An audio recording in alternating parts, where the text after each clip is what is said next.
새벽 4시 서울 변두리 작은 임대주택가에 이상한 냄새가 번지고 있었다.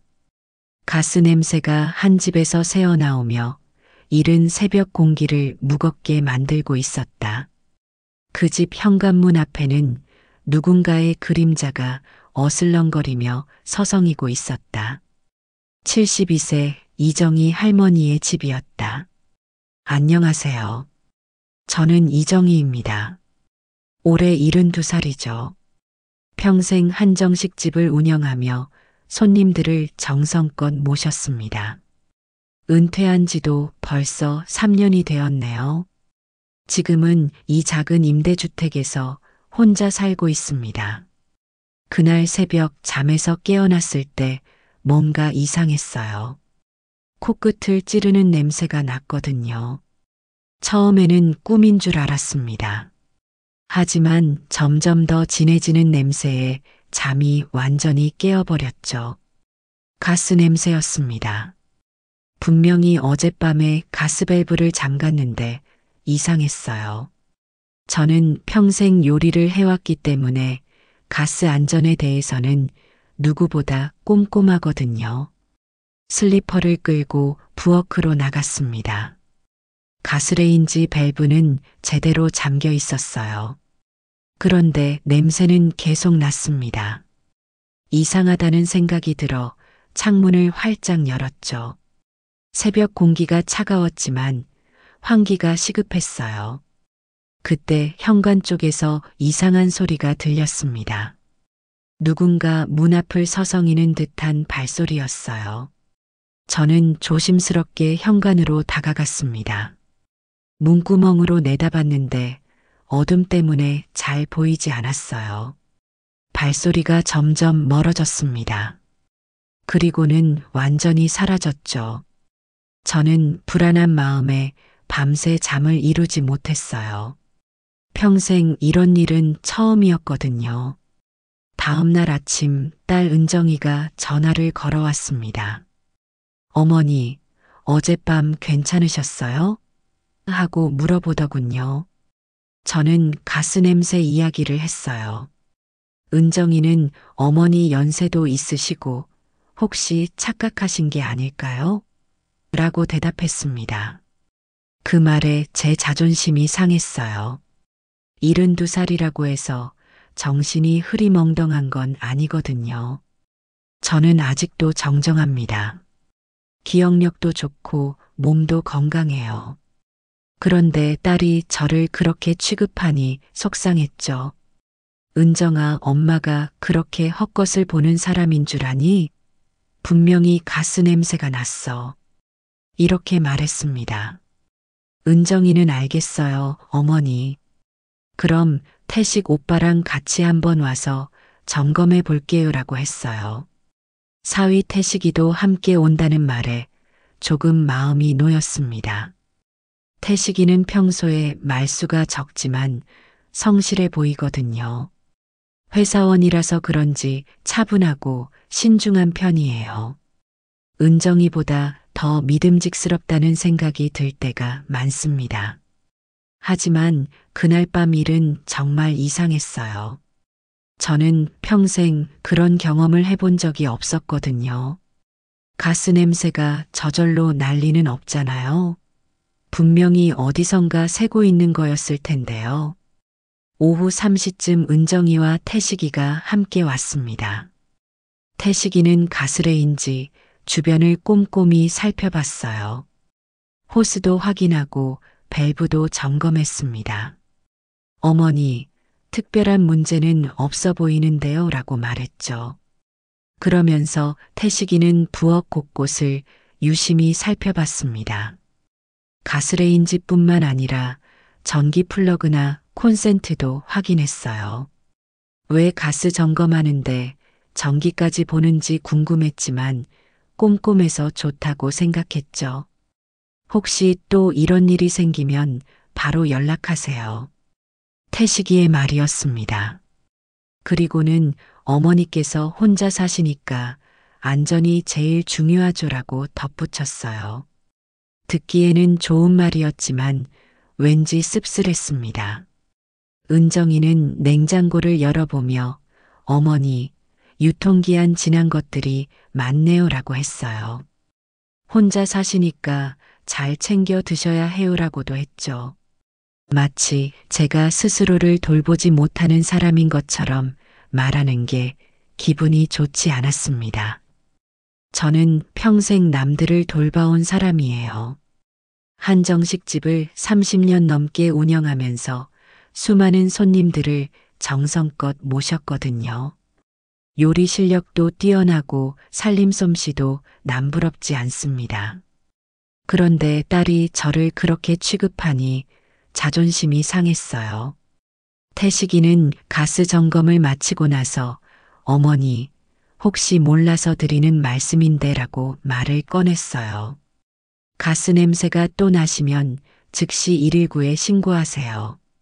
그리고 저희에게도 연락해 주시고요. 그 말에 저는 고개를 끄덕였습니다. 사위가 제 안전을 걱정해 주니 고맙기도 했어요. 하지만 동시에 뭔가 석연치 않은 기분이 들었죠.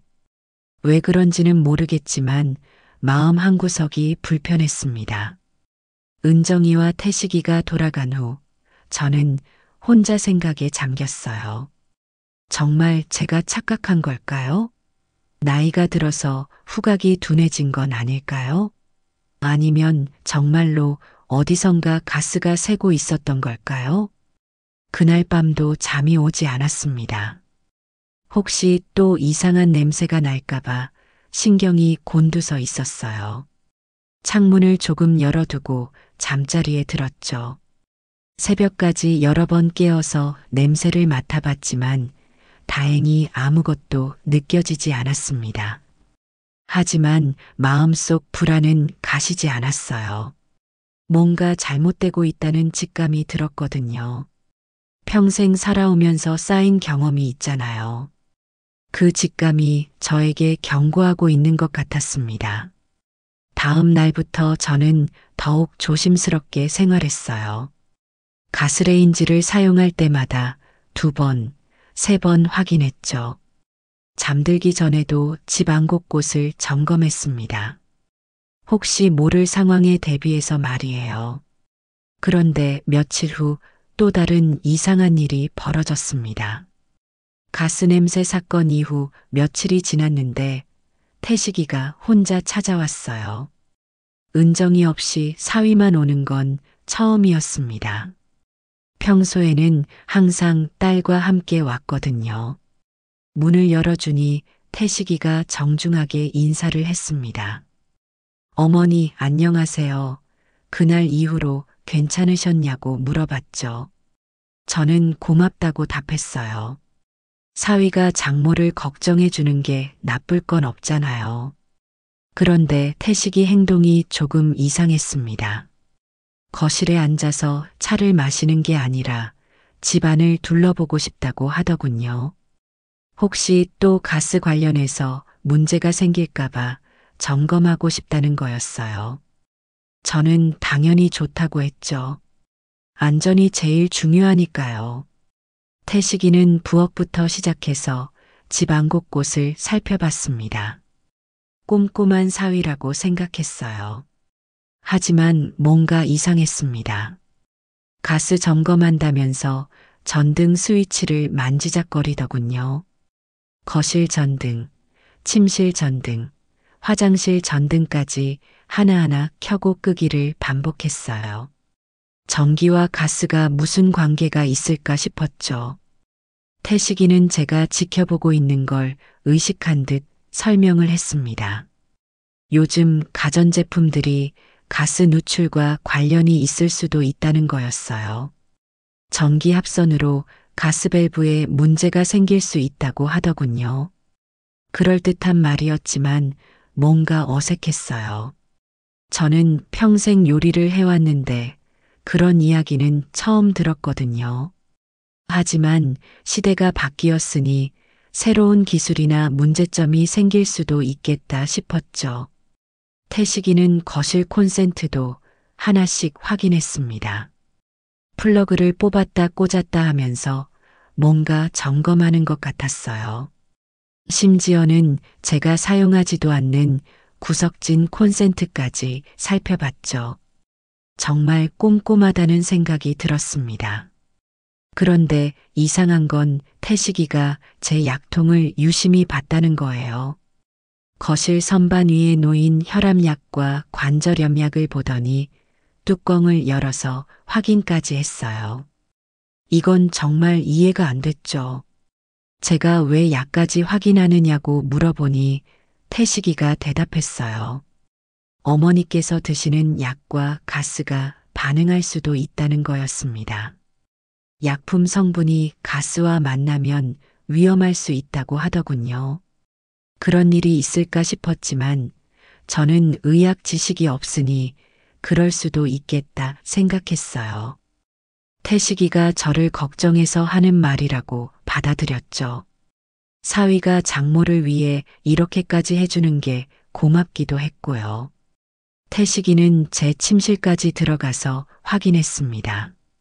침대 옆 스탠드도 켜보고 콘센트도 점검했어요.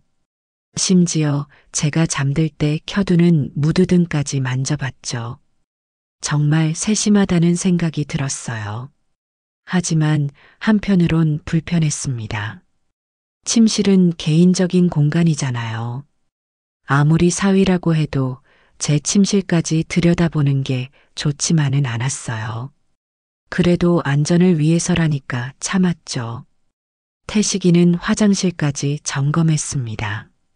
환풍기도 돌려보고 전등도 확인했어요. 심지어 제가 사용하는 전기 면도기까지 만져봤어요. 이쯤 되니 정말 과하다는 생각이 들었죠. 그런데 가장 이상했던 건 태식이가 제 핸드폰 충전기를 유심히 본 거였어요. 침실 벽에 꽂아둔 충전기를 뽑았다가 다시 꽂으면서 뭔가 확인하는 것 같았어요. 핸드폰 충전기가 가스와 무슨 상관이 있을까 싶었죠. 저는 태식이에게 물어봤어요. 핸드폰 충전기도 가스와 관련이 있느냐고요. 태식이는 요즘 전자제품들이 복잡해서 어떤 문제가 생길지 모른다고 답했어요. 미리미리 확인해 두는 게 좋다는 거였죠. 점검이 끝난 후 태식이는 저에게 말했습니다. 혹시 이상한 일이 또 생기면 바로 연락하라고요. 그리고 밤에는 특히 조심하라고 했어요. 가스 사고는 대부분 밤에 일어난다는 거였어요. 그 말을 들으니 무서워졌습니다. 저는 혼자 살고 있거든요. 밤에 가스 사고가 나면 누가 도와줄까요? 태식이 말이 맞는 것 같아서 더욱 불안해졌죠. 태식이가 돌아간 후 저는 혼자 생각해 봤어요. 사위가 이렇게까지 신경 써주는 게 정말 고맙긴 했지만 뭔가 이상한 구석이 있었어요. 가스 점검한다면서 왜 전기 제품을 그렇게 만져봤을까요? 특히 제 약통을 확인한 건 정말 이해가 안 됐어요. 혈압약이 가스와 반응한다니 그런 이야기는 의사에게서도 들어본 적이 없거든요. 30년 넘게 약을 복용해 왔는데 말이죠. 그날 밤 잠자리에 들면서도 계속 생각이 났어요. 태식이가 제 침실까지 들어와서 이것저것 만진 게 어색했거든요. 아무리 안전 점검이라고 해도 너무 과했던 것 같아요. 혹시 제가 너무 예민하게 생각하는 걸까요? 사위가 장모를 걱정해서 하는 일인데 의심하면 안 되는 거 아닌가 싶기도 했어요. 하지만 뭔가 석연치 않은 기분은 계속 남아 있었죠. 다음 날 아침 일어나 보니 또 이상한 일이 있었습니다. 거실 콘센트 중 하나에 뭔가 다른 게 꽂혀 있더군요. 어제까지는 없던 건데요. 작은 플러그 같은 게 꽂혀 있었어요. 저는 태식이가 어제 뭔가 설치해 놓고 간 건 아닐까 생각했어요. 안전을 위한 장치일 수도 있겠다 싶었죠. 하지만 미리 말해주지 않은 게 이상했어요. 제 집인데 허락도 없이 뭔가 설치한 거잖아요. 점심때 은정이에게 전화를 걸어서 물어봤습니다. 어제 태식이가 뭔가 설치해 놓고 갔느냐고요. 은정이는 모른다고 하더군요. 태식이가 그런 이야기를 하지 않았다는 거였어요. 그럼 저 플러그는 뭘까요? 저는 궁금해서 가까이 가서 살펴봤어요. 하얀색 작은 플러그였는데 윗부분에 작은 불빛이 깜빡이고 있었어요. 처음 보는 물건이었죠. 뽑아볼까 하다가 그만뒀어요. 태식이가 안전을 위해 설치한 거라면 함부로 만지면 안 될 것 같았거든요. 하지만 마음 한구석이 계속 불편했어요. 제 허락도 없이 낯선 물건을 설치해 놓다니요. 그날 저녁에도 태식이 관련된 이상한 일들이 계속 떠올랐습니다. 점검한다면서 구석구석 다 뒤져본 것, 제약까지 확인한 것, 그리고 무엇보다 허락 없이 뭔가 설치해 놓고 간 것까지요. 혹시 제가 잘못 생각하는 걸까요? 사위를 의심하는 제가 나쁜 건 아닐까요? 하지만 72살까지 살아온 경험으로는 뭔가 이상하다는 직감이 계속 들었어요. 그 직감을 무시할 수는 없었죠. 그 일이 있고 며칠 후 동네 경로당에서 작은 모임이 있었어요. 옛날 한정식집 단골 손님들과 이웃분들이 모이는 자리였습니다. 한 달에 한 번씩 만나는 소중한 시간이죠. 은정이도 따라왔어요. 딸이 이런 자리에 참석하는 건 처음이었습니다. 평소에는 바쁘다며 오지 않았거든요. 그런데 갑자기 왜 왔을까 궁금했지만 고마웠어요. 딸이 제 친구분들을 만나는 것도 좋은 일이니까요. 경로당에 도착하니 벌써 여러분이 오셨더군요. 김말순 언니도 계셨고 옛날 단골 손님이셨던 박 사장님도 계셨어요. 모두들 저를 반갑게 맞아주셨습니다. 오랜만에 만나서 정말 기뻤죠. 은정이를 소개해 드렸어요. 제 딸이라고 했더니 모든 분이 예쁘다고 칭찬해 주셨습니다. 은정이도 정중하게 인사를 드렸어요. 처음에는 정말 자랑스러웠어요.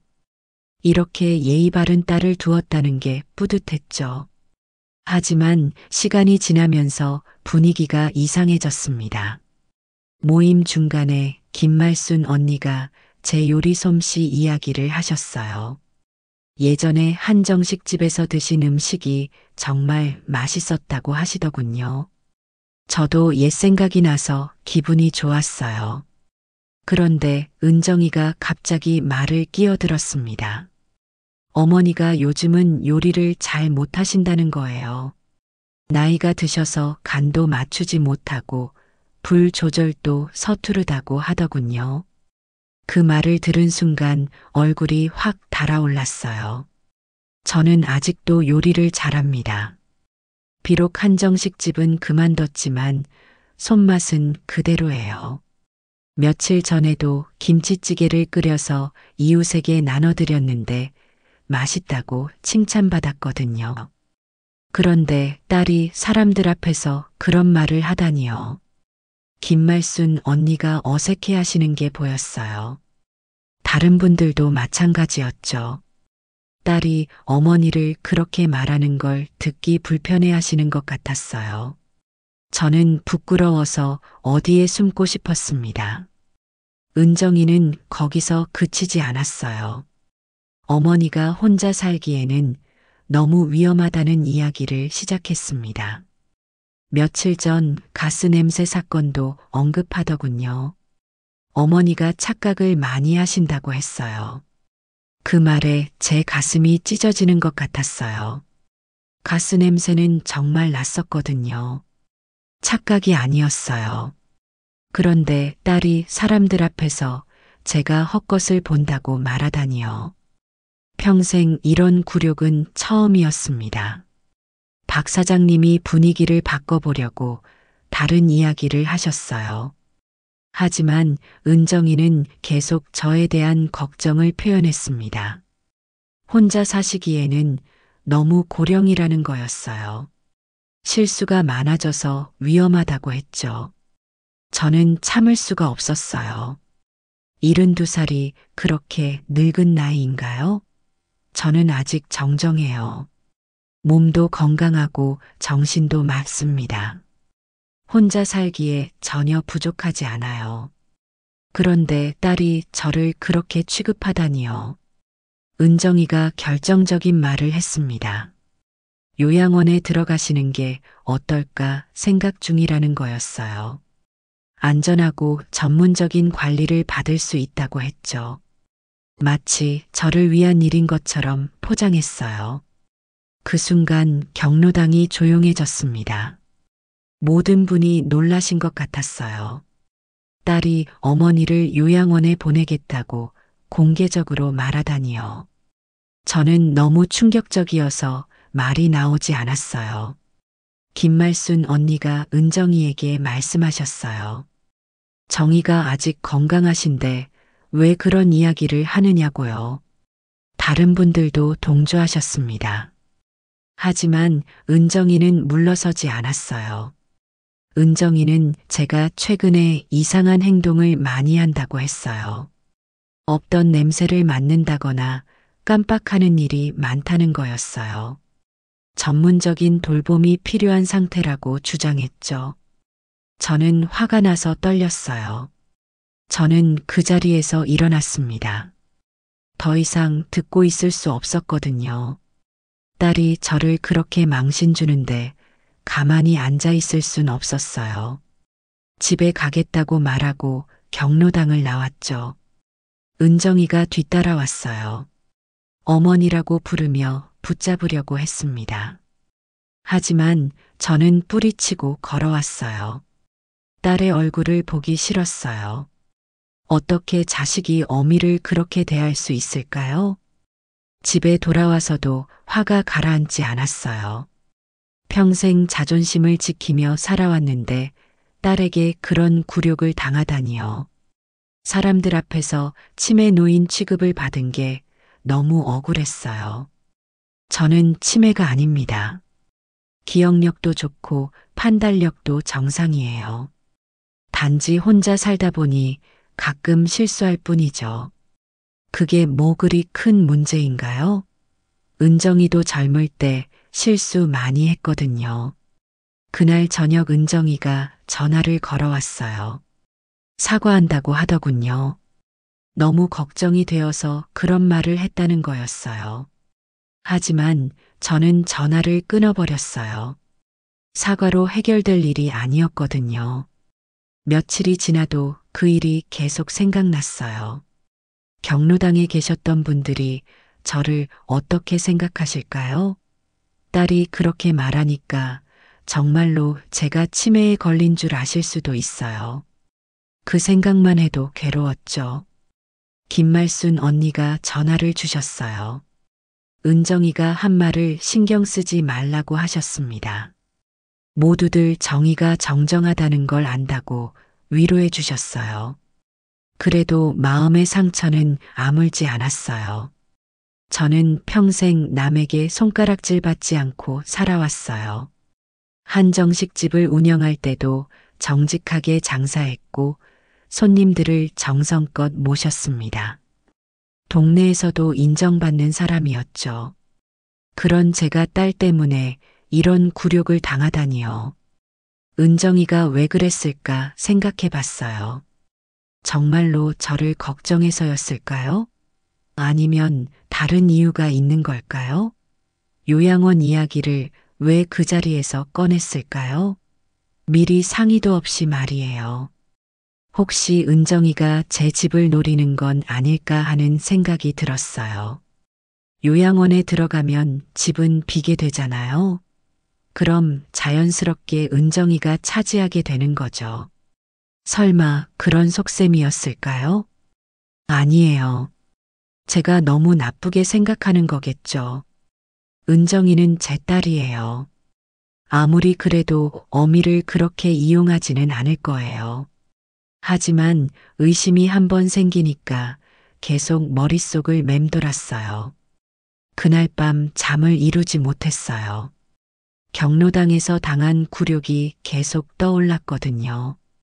사람들 앞에서 치매 노인 취급을 당한 게 너무 억울했어요. 평생 쌓아온 자존심이 한순간에 무너진 기분이었죠. 다음 날부터 경로당 가기가 꺼려졌어요. 사람들이 저를 어떤 시선으로 볼까봐 두려웠거든요. 은정이 때문에 제가 동네에서 고개를 들고 다닐 수 없게 된 거예요. 이보다 더한 불효가 어디 있을까요?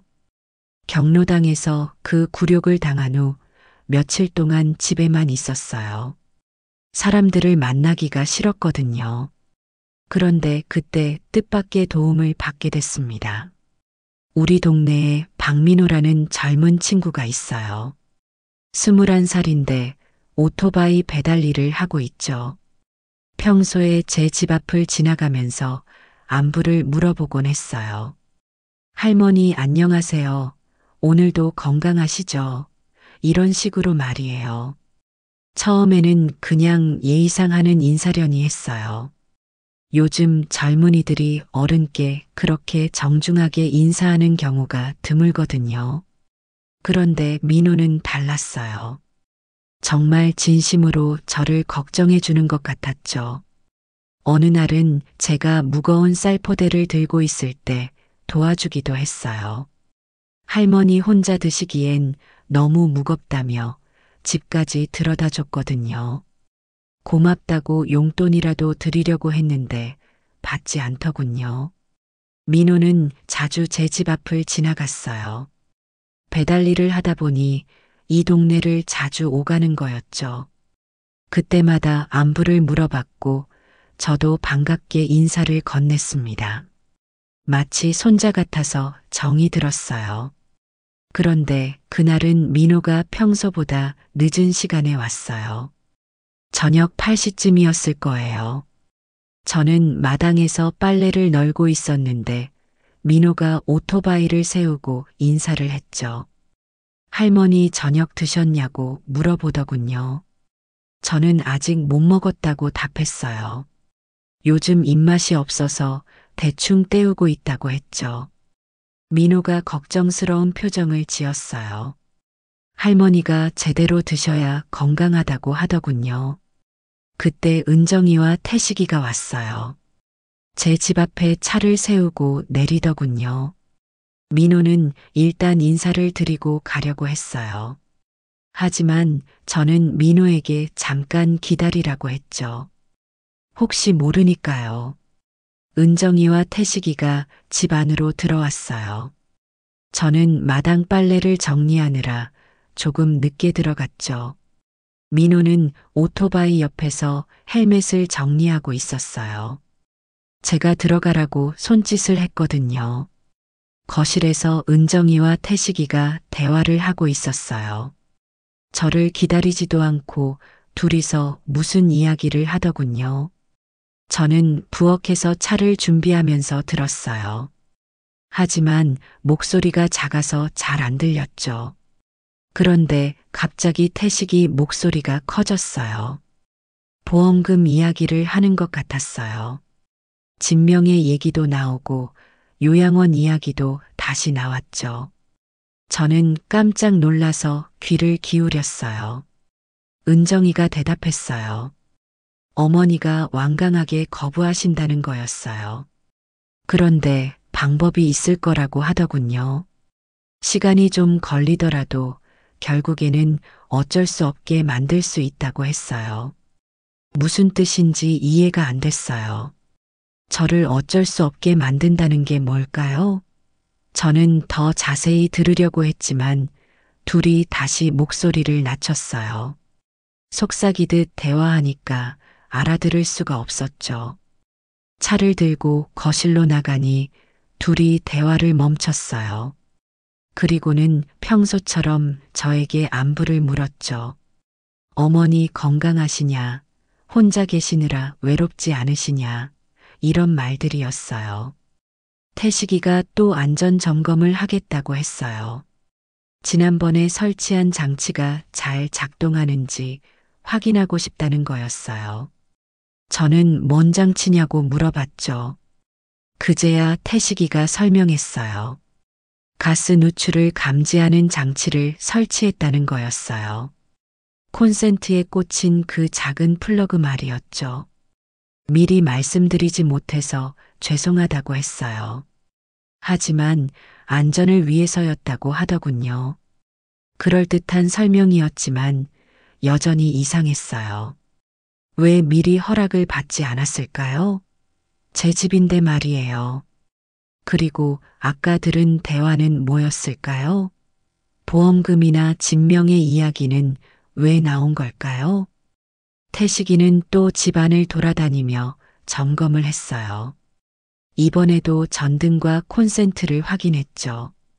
제 약통도 다시 봤어요. 똑같은 일을 반복하는 게 이상했지만 아무 말 안 했어요. 은정이와 태식이가 돌아간 후 저는 마당으로 나갔어요. 민호가 아직 있나 싶어서요. 다행히 민호가 오토바이 옆에 서 있더군요. 제가 나오길 기다리고 있었던 것 같아요. 민호가 저에게 다가왔어요. 할머니 괜찮으시냐고 물어봤어요. 얼굴이 안 좋아 보인다고 하더군요. 저는 괜찮다고 답했지만 사실은 마음이 복잡했어요. 그런데 민호가 뜻밖의 말을 했어요. 아까 집안에서 나온 대화를 들었다는 거였어요. 창문이 열려 있어서 밖에서도 들렸다고 하더군요. 저는 깜짝 놀랐어요. 민호가 말했어요. 할머니 딸분과 사위분이 수상한 얘기를 했다고요. 보험금이니 진명이니 하는 말들이 나왔다는 거였어요. 그리고 할머니를 어쩔 수 없게 만든다는 말도 들었다고 했죠. 저는 민호 말이 맞는지 다시 물어봤어요. 정말로 그런 대화를 들었냐고요. 민호는 확실하다고 했어요. 심지어 녹음도 했다고 하더군요. 요즘 젊은이들은 핸드폰으로 뭐든 할 수 있거든요. 민호가 핸드폰을 꺼내서 들려줬어요. 소리가 작긴 했지만 분명히 태식이와 은정이 목소리였어요. 보험금 얘기와 진명의 얘기가 녹음되어 있었죠. 저는 충격을 받았어요. 내 딸과 사위가 정말로 그런 대화를 했다니요. 저를 어쩔 수 없게 만들겠다는 말까지 했다니요. 무슨 뜻인지는 몰라도 좋은 의도가 아니라는 건 분명했어요. 민호가 말했어요. 할머니를 도와드리고 싶다고요. 뭔가 수상한 일이 벌어지고 있는 것 같다고 했죠. 저는 고맙다고 했어요. 이런 젊은 친구가 도와준다니 든든했거든요. 민호는 앞으로 더 자주 할머니 집 주변을 지나가겠다고 했어요. 혹시 이상한 일이 생기면 바로 연락하라고 했죠. 핸드폰 번호도 가르쳐 줬어요. 정말 고마운 일이었어요. 그날 밤 잠자리에서 계속 생각했어요. 은정이와 태식이가 정말로 저를 노리고 있는 걸까요? 보험금이니 진명이니 하는 말들이 무슨 뜻일까요? 저를 어쩔 수 없게 만든다는 건 또 뭘까요? 무서운 생각이 들었어요. 혹시 저에게 해를 끼치려는 건 아닐까요? 요양원에 억지로 보내려는 건 아닐까요? 아니면 더 나쁜 일을 계획하고 있는 건 아닐까요? 하지만 민호가 있어서 다행이었어요. 이 젊은 친구가 제 편이 되어주겠다고 했거든요. 혼자가 아니라는 생각에 조금 안심이 됐죠. 뭔가 일이 벌어져도 도와줄 사람이 있다는 게 든든했어요. 다음 날부터 민호가 정말로 자주 지나갔어요. 배달 일을 핑계로 제 집 앞을 오가며 안부를 물어봤죠. 그리고 혹시 이상한 일이 없었는지도 확인했어요. 저는 민호에게 고마웠어요. 나이 차이가 50살이 넘는데도 저를 진심으로 걱정해 주는 게 감사했거든요. 이런 착한 친구를 만난 게 천운이라는 생각이 들었죠. 민호와 이야기를 나누면서 용기가 생겼어요. 혼자서는 어떻게 할 수 없는 일도 누군가 도와주면 가능하잖아요. 은정이와 태식이가 뭘 계획하고 있든 맞서 볼 수 있을 것 같았어요. 민호가 제 편이 되어준 지 일주일쯤 지났을 때 더 충격적인 일이 벌어졌어요. 민호가 제 집에 대해 조사를 해봤다고 하더군요. 젊은 친구라 그런지 정말 꼼꼼했어요. 그날은 오후 2시쯤이었어요. 민호가 평소보다 일찍 와서 할머니 잠깐 시간 있으시냐고 물어봤죠. 중요한 이야기가 있다고 하더군요. 저는 당연히 좋다고 했어요. 민호가 가방에서 노트북을 꺼냈어요. 요즘 젊은이들은 그런 걸로 뭐든지 알아본다더군요. 민호가 화면을 보여주면서 설명을 시작했어요. 제가 이해하기 쉽게 천천히 말해줬죠. 첫 번째로 보여준 건 스마트 플러그에 관한 자료였어요. 제 집 콘센트에 꽂혀 있는 그 작은 장치 말이에요. 태식이가 가스 감지기라고 했던 그것이 사실은 전혀 다른 물건이었어요. 민호 설명을 들어보니 그건 타이머 기능이 있는 스마트 플러그였어요. 정해진 시간에 전기를 켜고 끄는 장치라고 하더군요. 핸드폰으로도 조작할 수 있다고 했어요. 가스 감지와는 전혀 관계없는 거였죠. 저는 깜짝 놀랐어요. 태식이가 거짓말을 한 거였거든요. 왜 가스 감지기라고 속였을까요? 그리고 그 타이머로 뭘 하려는 걸까요? 민호가 더 자세히 설명해 줬어요. 스마트 플러그에 가스레인지를 연결하면 원격으로 조작할 수 있다는 거예요. 멀리서도 가스를 틀 수 있고 끌 수도 있다고 했죠. 그러면 마치 제가 실수로 가스를 틀어놓은 것처럼 꾸밀 수 있다는 거였어요. 소름이 돋았어요. 그럼 며칠 전 새벽에 맡은 가스 냄새도 태식이가 한 짓이었을까요? 저를 치매 걸린 할머니로 만들려고 일부러 그런 일을 벌인 건가요? 너무 무서운 생각이었어요. 민호가 두 번째 증거를 보여줬어요. 제 약에 관한 이야기였어요. 민호가 지난번에 태식이가 제 약통을 확인하는 걸 봤다고 했거든요. 그래서 약국에 가서 알아봤다는 거예요. 약사 선생님께 물어보니 제가 복용하는 혈압약과 관절염약을 알려줬다고 해요. 그런데 며칠 전에 다른 사람이 똑같은 약을 사러 왔다는 거예요. 처방전도 없이 약을 달라고 했다고 하더군요. 약국에서는 처방전 없이 그런 약을 팔 수 없다고 했대요. 하지만 그 사람이 계속 졸라서 비슷한 성분의 다른 약을 줬다고 해요. 겉보기에는 똑같아 보이지만 성분이 다른 약이었다는 거죠. 민호가 그 사람 인상착의를 약사 선생님께 물어봤대요. 40대 중반 남자의 정장을 입고 있었다고 하더군요. 점잖아 보이는 회사원 같았다는 거예요. 태식이와 딱 맞는 모습이었죠. 저는 급하게 제 약통을 확인해 봤어요. 겉보기로는 평소와 똑같아 보였어요. 하지만 자세히 보니 뭔가 다른 것 같았죠. 알약 색깔이 조금 다르고 크기도 미묘하게 달랐어요. 민호가 그 약들을 분석해 보자고 했어요. 아는 형이 약학과를 다닌다고 하더군요. 정식 검사는 아니지만 대충 성분을 알아볼 수 있다고 했어요. 저는 당연히 좋다고 했죠. 그런데 더 무서운 건 그 가짜 약이 뭘 하는 건지였어요. 민호 설명을 들어보니 제 혈압약 대신 들어있는 건 수면제 성분이 많이 든 약이었어요. 먹으면 정신이 흐릿해지고 기억력도 떨어진다는 거였죠. 관절염약 대신 들어있는 것도 마찬가지였어요. 멀쩡한 사람도 어지럽고 헛것을 보게 만드는 성분이 들어있다고 했어요.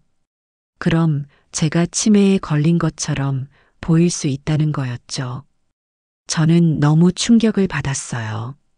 태식이가 정말로 저를 그렇게 만들려고 계획한 거였나요? 제 약을 바꿔치기해서 정신을 흐리게 하고 실수를 유발하려고 한 건가요? 너무나 치밀한 계획이었어요. 민호가 세 번째 증거도 있다고 했어요.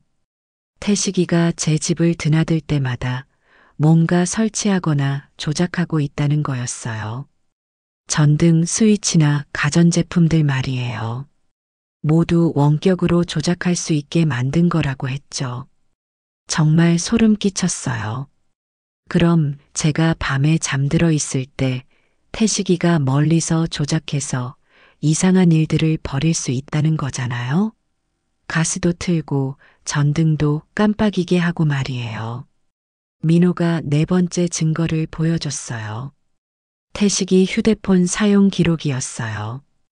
어떻게 알아낸 건지는 모르겠지만 제 집 근처에서 특정 앱을 사용한 기록이 있다고 하더군요. 스마트홈 조작 앱이었어요. 저는 모든 게 연결되기 시작했어요.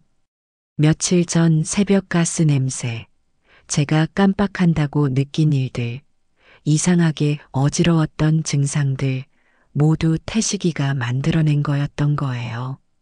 저를 치매 걸린 할머니로 만들기 위한 계획이었던 거죠. 민호가 마지막으로 보여준 건 태식이 금융 상황이었어요. 어떻게 알아낸 건지 모르겠지만 태식이가 사채빚에 시달리고 있다고 하더군요.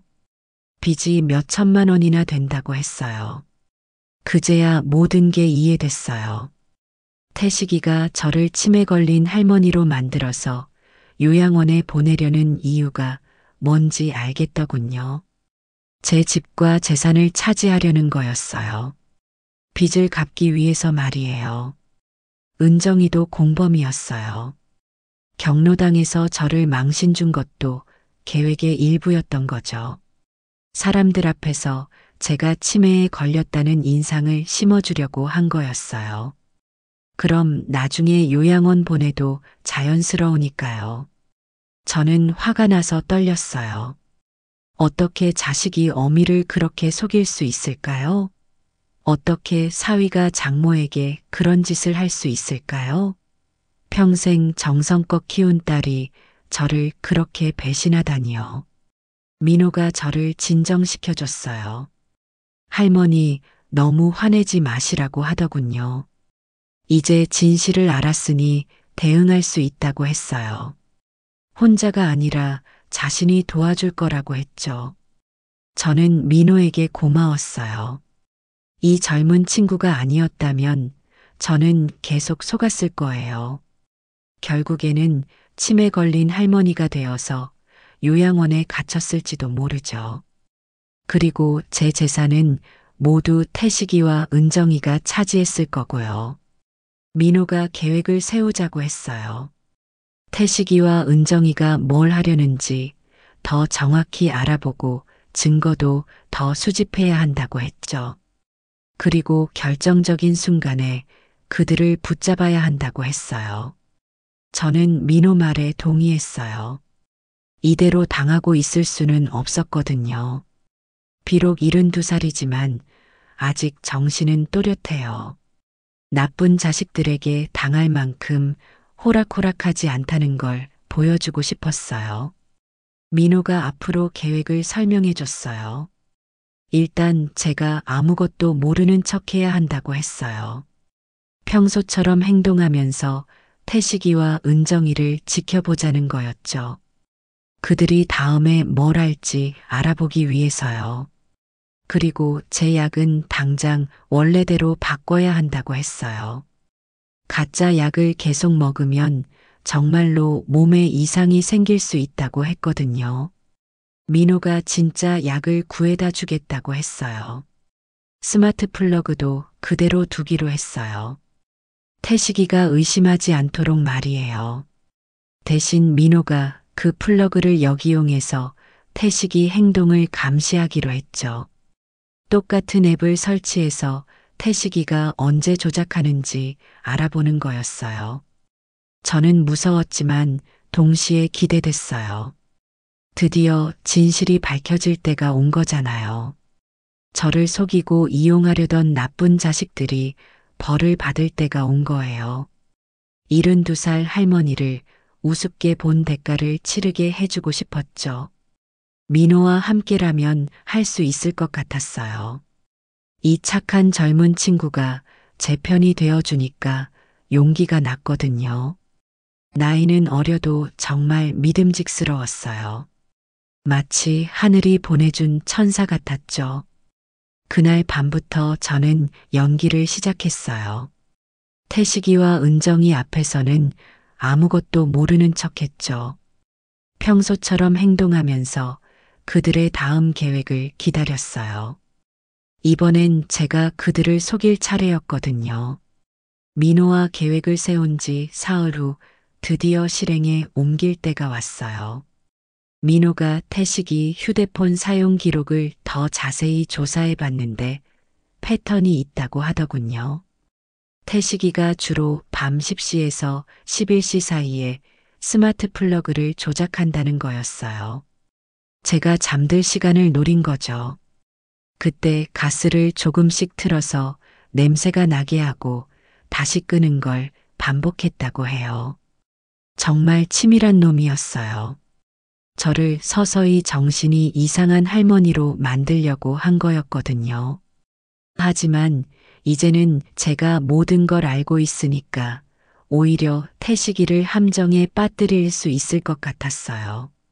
민호가 경찰서에 가서 상황을 설명했대요. 처음에는 경찰들도 믿기 어려워했다고 하더군요. 사위가 장모를 그렇게 속인다는 게 상상하기 힘들었나 봐요. 하지만 증거들을 보여주니까 관심을 가지기 시작했대요. 담당 경찰관이 젊은 분이었다고 해요. 김 형사라고 하는데 이런 케이스를 처음 본다고 하더군요. 하지만 노인 학대의 새로운 유형이라며 적극적으로 도와주겠다고 했대요. 민호와 김 형사가 함께 계획을 세웠어요. 저는 평소처럼 행동하면서 태식이와 은정이를 집으로 불러들이는 역할이었죠. 그리고 그들이 결정적인 행동을 할 때 현장에서 붙잡는 거였어요. 저는 은정이에게 전화를 걸었어요. 며칠 전 경로당에서 싸운 일을 사과하고 싶다고 했죠. 어머니가 너무 외로워서 그런 거였다고 하면서 용서해달라고 했어요. 은정이는 기뻐하더군요.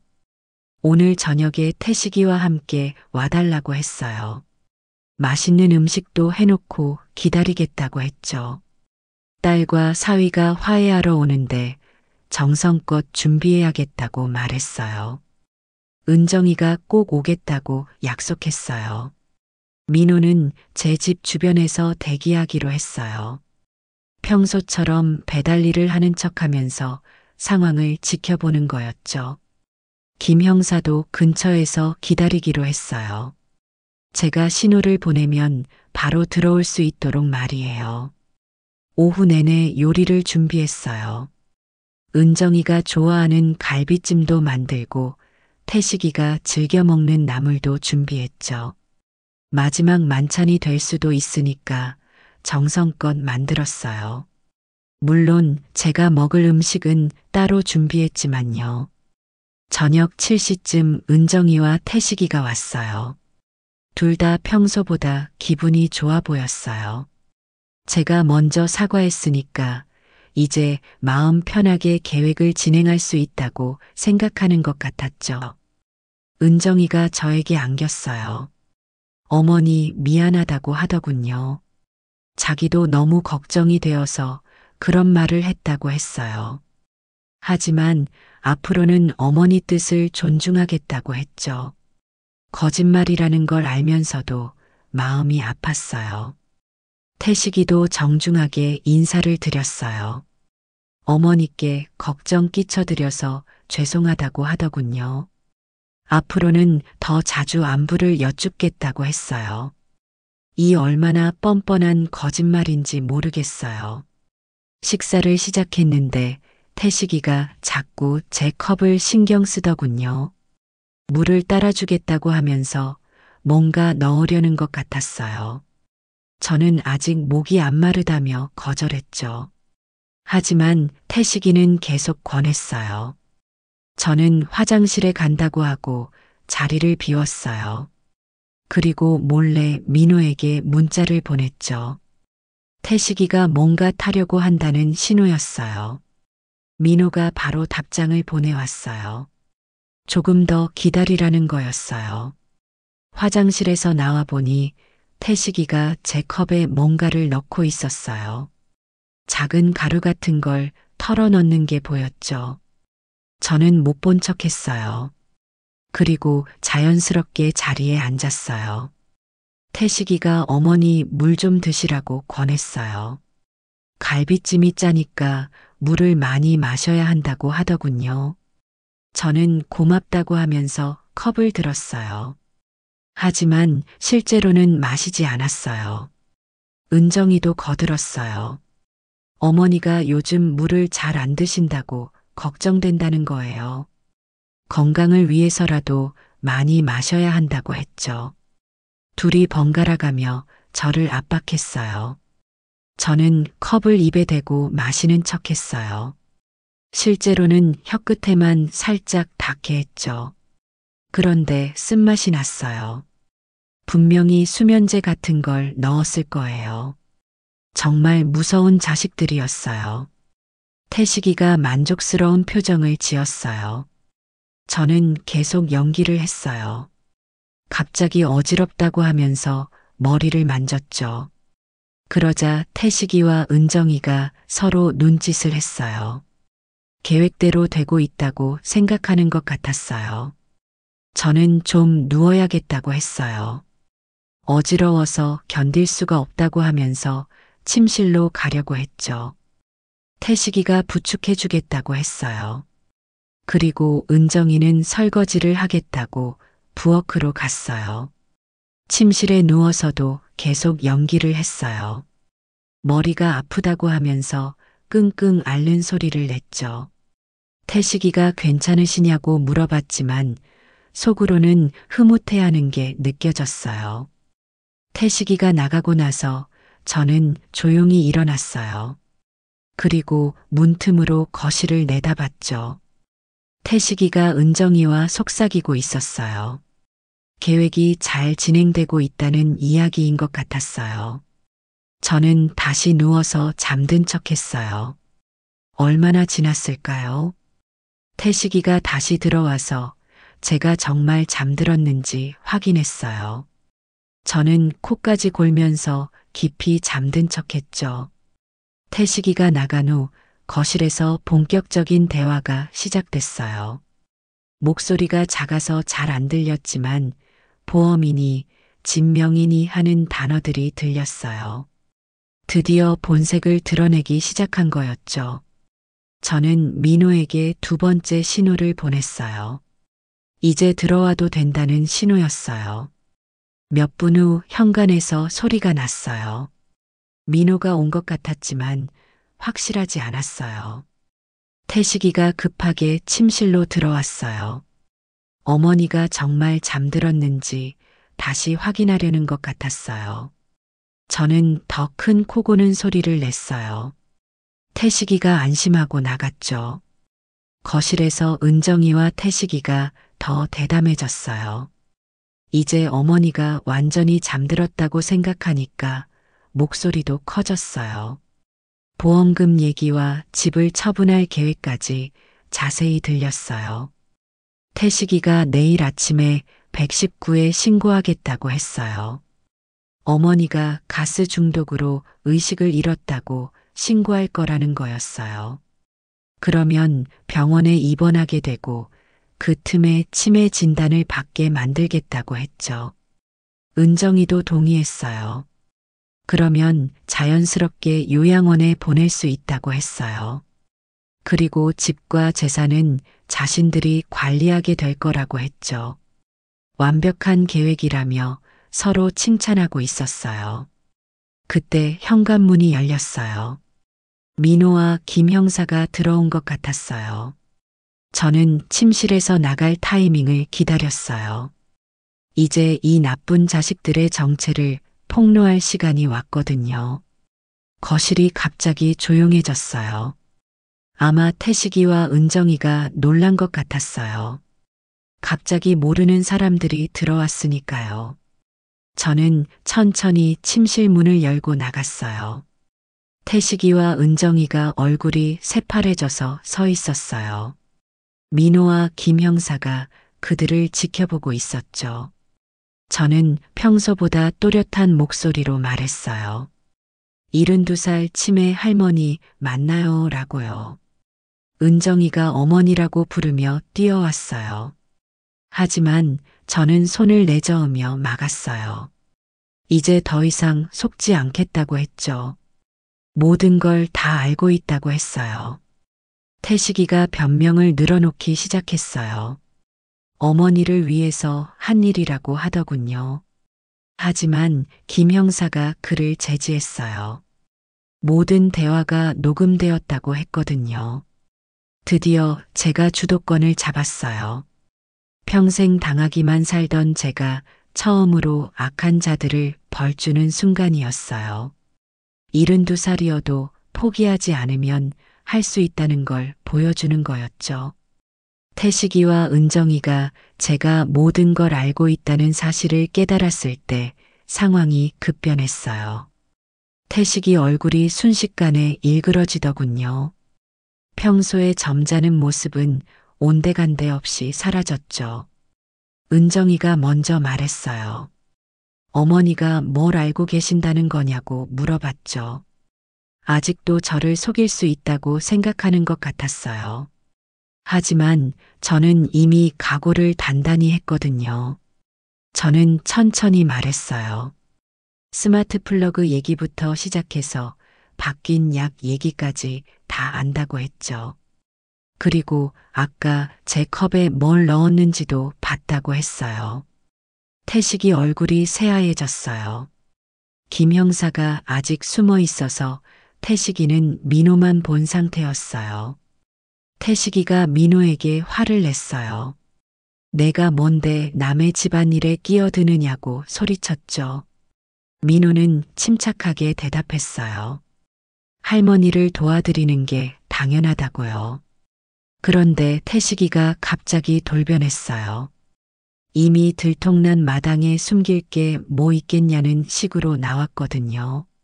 어차피 할머니를 없애려던 계획이었다고 대놓고 말하더군요. 저는 소름이 돋았어요. 없앤다는 게 무슨 뜻일까요? 설마 저를 죽이려고 했던 건가요? 태식이 말을 들어보니 정말 그런 것 같았어요. 요양원 보내는 것도 거짓말이었던 거예요. 은정이도 본색을 드러냈어요. 어머니가 너무 오래 사신다고 하더군요. 빨리 돌아가셔야 자신들이 재산을 상속받을 수 있다는 거였어요. 제 친딸이 그런 말을 하다니 정말 충격이었어요. 태식이가 부엌으로 갔어요. 뭘 가져오는 건지 궁금했는데 음료수 병을 들고 왔더군요. 그런데 그 병이 어딘가 이상했어요. 뚜껑이 이미 열려 있었거든요. 태식이가 저에게 말했어요. 어머니 목마르실 테니까 이거 드시라고 하더군요. 특별히 준비한 음료라고 했어요. 저는 거절했지만 태식이는 강요했어요. 은정이도 거들었어요. 어머니가 드셔야 한다고 하면서 제 팔을 붙잡더군요. 둘이 협력해서 저를 압박하는 거였어요. 정말 무서웠어요. 제 딸과 사위가 저를 해치려 하다니요. 저는 민호를 봤어요. 민호도 긴장한 것 같았어요. 하지만 아직 김 형사가 신호를 주지 않은 상황이었거든요. 조금 더 기다려야 했어요. 결정적인 증거를 잡기 위해서요. 태식이가 음료수 병을 제 입에 가져다 댔어요. 어머니 빨리 드시라고 재촉했죠. 저는 고개를 돌리며 거절했어요. 하지만 태식이는 더 세게 밀어붙였어요. 은정이가 제 머리를 뒤에서 붙잡았어요. 어머니가 말을 안 들으시니까 강제로라도 마시게 하겠다는 거였어요. 저는 정말 무서웠어요. 이런 상황이 올 줄은 몰랐거든요. 태식이가 제 입을 억지로 벌리려고 했어요. 그리고 음료수를 부으려고 했죠. 저는 온 힘을 다해 저항했어요. 하지만 혼자서는 역부족이었어요. 민호가 도와주려고 했지만 태식이가 막았어요. 너는 비켜 있으라고 소리치면서 민호를 밀쳤어요. 민호가 넘어질 뻔했지만 겨우 균형을 잡았죠. 저는 정말 위험한 순간이었어요. 태식이가 음료수를 제 입에 붓기 시작했거든요. 저는 최대한 삼키지 않으려고 했어요. 하지만 일부는 목으로 넘어갔어요. 쓰고 매운맛이 났어요. 그리고 목이 화끈거렸어요. 분명히 독성이 있는 물질이었을 거예요. 태식이가 정말로 저를 죽이려고 한 거였어요. 은정이가 말했어요. 이제 끝났다고 하더군요. 어머니가 실수로 독성 물질을 마신 사고로 처리하겠다고 했어요. 아무도 의심하지 않을 거라고 했죠. 태식이도 동의했어요. 치매 걸린 할머니가 실수로 세제를 마신 걸로 하면 된다고 했어요. 경찰도 대충 조사하고 넘어갈 거라고 했죠. 정말 치밀한 계획이었어요. 저는 목이 점점 아팠어요. 그리고 속이 쓰렸어요. 정말 위험한 물질을 마신 것 같았어요. 이대로 죽는 건 아닐까 무서웠어요. 그런데 그때 현관문이 벌컥 열렸어요. 김 형사가 경찰관들과 함께 들어온 거였어요. 현행범 체포라고 외치면서 태식이와 은정이에게 달려들었죠. 태식이가 깜짝 놀라서 음료수 병을 떨어뜨렸어요. 바닥에 병이 깨지면서 액체가 흘러나왔어요. 그 액체에서 이상한 냄새가 났어요. 김 형사가 태식이를 제압했어요. 그리고 다른 경찰관이 은정이를 붙잡았죠. 둘 다 저항했지만 소용없었어요. 현장에서 현행범으로 체포된 거였어요. 저는 민호에게 도움을 요청했어요. 목이 너무 아프다고 했죠. 민호가 급하게 119에 신고했어요. 응급차를 불러달라고 했거든요. 김 형사가 바닥에 떨어진 액체를 확인했어요. 그리고 증거품으로 수거했죠.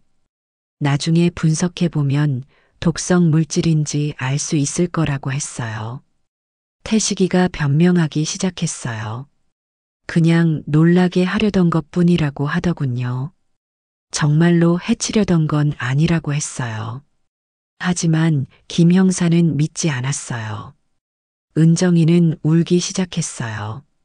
어머니라고 부르면서 사과한다고 하더군요. 하지만 저는 더 이상 속지 않았어요. 진심이 아니라는 걸 알 수 있었거든요. 응급차가 도착했어요. 응급구조사들이 저를 들것에 실었어요. 병원에 가서 정밀 검사를 받아야 한다고 했죠. 다행히 많이 마시지는 않아서 생명에는 지장 없을 거라고 했어요. 민호가 병원까지 따라왔어요. 할머니 걱정된다고 하면서 끝까지 지켜봐 주겠다고 했죠. 정말 고마운 친구였어요. 이런 젊은이를 만난 게 천운이라고 생각했어요. 병원에서 위 세척을 받았어요. 그리고 해독제도 맞았죠. 의사 선생님이 조금만 늦었어도 위험할 뻔했다고 하셨어요. 정말 아찔한 순간이었던 거예요. 김 형사가 병원까지 와서 조서를 받았어요. 저는 처음부터 끝까지 모든 걸 자세히 말씀드렸어요. 태식이와 은정이가 얼마나 치밀하게 계획했는지 설명했죠. 태식이와 은정이는 구속됐다고 하더군요. 살인 미수와 사기 혐의로 기소될 거라고 했어요. 제가 마신 액체도 분석 결과 독성 물질이 맞다고 했죠. 저는 안도했어요. 드디어 이 악한 자식들이 벌을 받게 된 거니까요. 비록 위험한 순간을 겪었지만 결국 승리한 거였어요. 민호가 제 손을 잡아줬어요. 할머니 정말 용감하셨다고 칭찬해 줬어요. 그리고 앞으로도 계속 도와드리겠다고 약속했죠. 저는 너무 고마워서 눈물이 났어요. 이제 진짜 끝난 거였어요. 저를 속이고 해치려던 나쁜 자식들이 모두 잡혔거든요. 72살 할머니도 포기하지 않으면 악과 맞설 수 있다는 걸 보여준 거였어요. 병원에서 하루 입원한 후 집으로 돌아왔을 때 세상이 완전히 바뀐 기분이었어요. 태식이와 은정이가 구속되었다는 소식을 들으니 정말 후련했거든요. 김 형사가 찾아와서 수사 결과를 알려줬어요. 태식이가 마신 음료에 넣은 건 강력한 표백제였다고 하더군요. 조금만 더 많이 마셨어도 생명이 위험했을 거라고 했어요. 정말 아찔한 일이었죠. 태식이 사채빚도 정확히 드러났어요. 3천만 원이 넘는 빚이 있었다고 해요. 그래서 제 집과 재산을 노렸던 거였죠. 은정이도 공범으로 처음부터 계획에 참여했다고 자백했대요. 제일 충격적인 건 이들의 최종 목표였어요. 저를 요양원에 보내는 게 아니라 아예 없애버리려고 했던 거예요. 사고사로 위장해서 보험금까지 타내려던 치밀한 계획이었던 거죠. 김 형사가 말하기를 이런 케이스는 요즘 점점 늘고 있다고 하더군요. 고령 부모의 재산을 노리는 자식들이 많아졌다는 거예요. 하지만 저처럼 용감하게 맞선 경우는 드물다고 칭찬해 줬어요. 구치소에서 은정이가 면회를 신청했어요. 저에게 사과하고 싶다는 거였죠. 하지만 저는 거절했어요. 이미 돌이킬 수 없는 선을 넘었거든요. 피는 섞였어도 악은 끊어야 한다고 생각했어요. 민호가 매일 안부를 물어봤어요. 할머니 괜찮으시냐고 걱정해주는 모습이 정말 고마웠어요. 이 젊은 친구가 아니었다면 저는 정말 위험할 뻔했거든요. 동네 사람들도 소식을 듣고 놀라더군요. 점잖아 보이던 태식이가 그런 일을 저질렀다니 믿기 어렵다고 했어요. 하지만 모두들 제가 무사해서 다행이라고 위로해줬죠. 김말순 언니가 찾아오셨어요. 정희가 정말 대단하다고 칭찬해 주셨어요.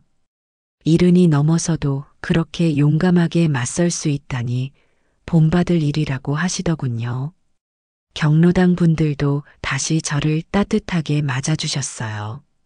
며칠 전 은정이가 저를 치매 걸린 할머니로 몰아갔던 일도 모두 이해하게 됐거든요.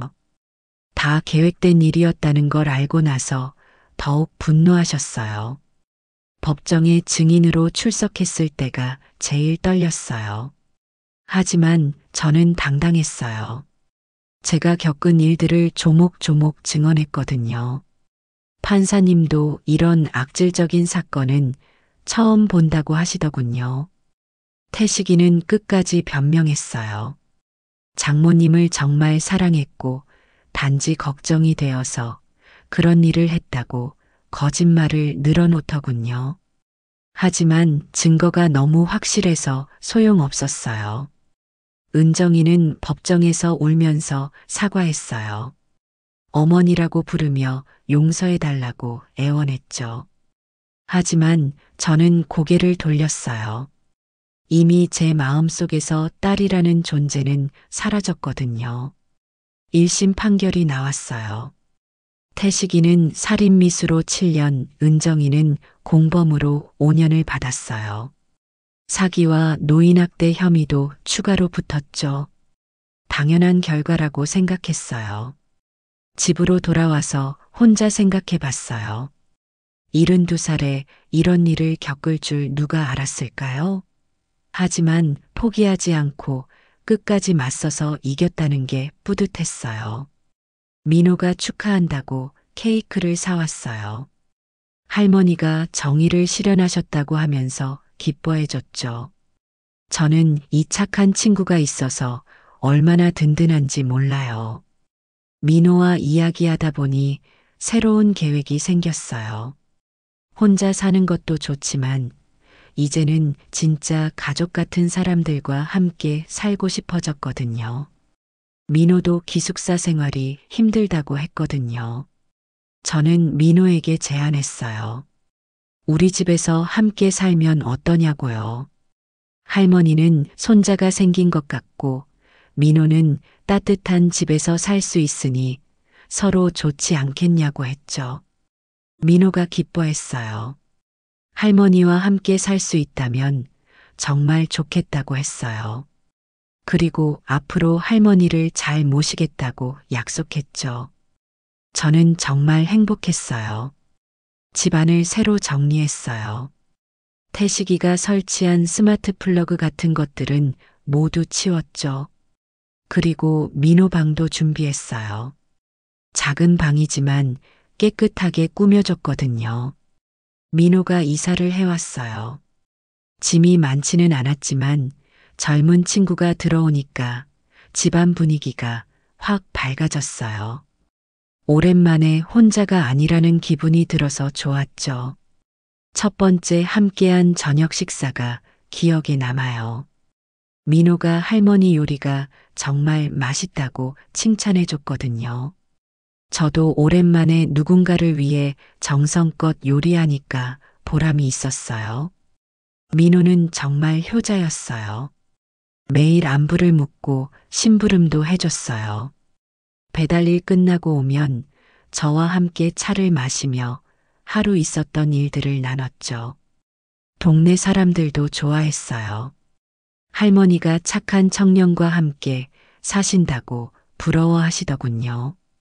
진짜 가족보다 더 가족 같다고 칭찬해 주셨어요. 몇 달 후 은정이가 출소 전에 편지를 보냈어요. 다시 한번 사과하고 용서를 구하는 내용이었죠. 하지만 저는 그 편지를 읽지도 않고 태워버렸어요. 이미 끝난 인연이었거든요. 민호와 함께 지내면서 제 인생이 완전히 바뀌었어요. 혼자 쓸쓸하게 지내던 것과는 차원이 달랐어요. 매일 웃음이 끊이지 않았고 활력이 넘쳤죠. 저는 새로운 일도 시작했어요. 경로당에서 요리 봉사를 하기 시작한 거예요. 평생 쌓은 요리 실력을 나누고 싶었거든요. 어르신들이 정말 좋아해 주셨어요. 민호도 저를 도와줬어요. 재료 준비부터 설거지까지 함께 해줬죠. 젊은 친구가 어르신들을 섬기는 모습을 보니 더욱 대견했어요. 1년이 지났을 때 저는 깨달았어요. 진짜 가족은 피로 맺어지는 게 아니라 마음으로 맺어지는 거라는 걸요. 민호가 은정이보다 훨씬 더 진짜 가족 같았거든요. 민호도 제게 고백했어요. 할머니 덕분에 인생이 바뀌었다고 했어요. 혼자였을 때는 목표도 없고 외로웠는데 이제는 매일이 행복하다고 했죠. 저는 민호에게 말했어요. 할머니 재산은 모두 내가 상속받으라고요. 진짜 가족이니까 당연한 일이라고 했죠. 민호는 그런 건 생각하지도 않았다고 사양했지만 저는 이미 결정했어요. 법무사를 불러서 유언장을 작성했어요. 제 모든 재산을 민호에게 물려주는 내용이었죠. 혈연 관계가 아니어도 진심으로 저를 사랑하고 모시는 사람이 받아야 한다고 생각했어요. 이제 저는 진짜 제 삶을 살고 있어요. 72살에 새로운 인생을 시작한 거죠. 나쁜 자식들 때문에 고생했지만 결국은 더 좋은 가족을 만난 셈이에요. 매일 아침 일어나면 민호가 아침 준비를 도와줘요. 그리고 함께 아침을 먹으며 오늘 계획을 나누죠. 이런 평범한 일상이 제게는 가장 큰 행복이에요. 저는 확신해요. 나이가 들어도 포기하지 않으면 새로운 시작이 가능하다는 걸요. 72살에도 악과 맞서 싸울 수 있고 새로운 가족을 만들 수도 있어요. 이제 정말로 제 삶을 살겠습니다.